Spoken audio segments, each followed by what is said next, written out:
ذہنی مریض ہو چکے ہیں، اور اب عوام نے بھی ان کا چور چور کا جھوٹا بیانیہ جو ہے وہ سننا بند کر دیا۔ آج آپ نے دیکھا ہے نا کالج کے اندر کیا ہوا کہ بچیوں کو فورس کر کے بٹھایا گیا، اور اس کے بعد اور یہ جو اسکولوں کو، درسگاہوں کو، یونیورسٹیز کو، کالجز کو اپنا یہ جو پنجاب حکومت کے ذریعے اپنا اختیارات کا ناجائز استعمال کرتے ہوئے ان کو سیاسی اکھاڑا بنانے کی کوشش کری ہے۔ یہ نوجوان نسل کے ساتھ کسی طرح بھی کوئی بھی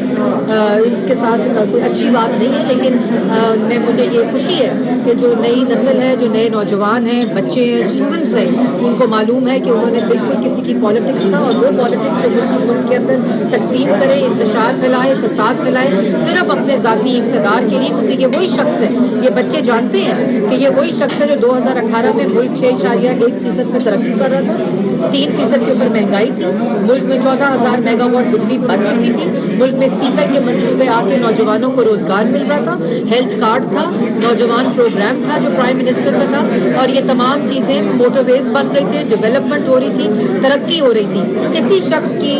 4 سال کی کارکردگی، نالائکی، نااہلی اور جو الزام دوسروں پہ اس وقت لگا رہا تھا وہ چوریاں خود اسی وقت کر رہا تھا۔ تو یہ بچے جانتے ہیں، یہ عوام جانتی ہے، عوام بھیڑ بکریاں نہیں ہیں، ان کو ان تمام چیزوں کا احساس ہے۔ اس لیے برائے مہربانی اپنے اختیارات کا ناجائز استعمال کرتے ہوئے آپ بچوں کو اپنی گھٹیا سیاست میں گھسیٹنے کی کوشش نہ کریں۔ توشہ خانہ میں آج جو کورٹ کا آیا ہے اس کے کیا توشہ خانہ جو ہے وہ بڑا ایک اوپن اینڈ شٹ کیس ہے۔ آپ نے توشہ خانہ کی چوری کی، یہ آپ کی گھڑی، اور یہ خالی گھڑیوں کا معاملہ نہیں ہے، کتنے بلین جو ہیں اربوں روپیہ اس کے گفٹس کو ڈکلیئر ہی نہیں کیا گیا، اور اس کے بعد جو گھڑی ہے اس کو خریدنے سے پہلے بیچ دیا گیا اور پھر پیسے جمع کرائے۔ یہ خالی ایک گھڑی کا معاملہ نہیں، یہ عوام کو پتہ ہونا چاہیے۔ یہ عمران خان صاحب کے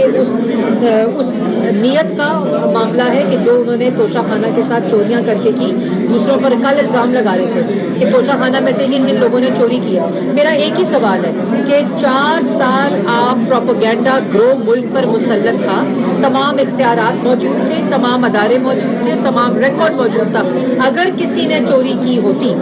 اگر کسی نے آپ نے جو الزام لگائے تو آپ کو 4 سال میں ایک بھی ثبوت دے کر وہ چوری ثابت کرنی چاہیے تھی۔ اب الزام سے بات نہیں بنے گی، اب آپ اپنے الزامات اور اپنے جو جرائم ہیں ان کا جواب دیں گے، جس کی پہلی قسط آپ کو آج جو کورٹ کا فیصلہ آیا ہے کہ توشہ خانہ قابل سماعت ہے، اور یہ ایک توشہ خانہ نہیں ہے، یہ بڑے آگے مراحل ایسے آئیں گے، کیونکہ دوسروں سے 40 سال کا حساب مانگو تو اپنے 4 سال کا حساب کو جو پاکستان کی عوام کو لوٹا ہے۔ جو چوریاں، جو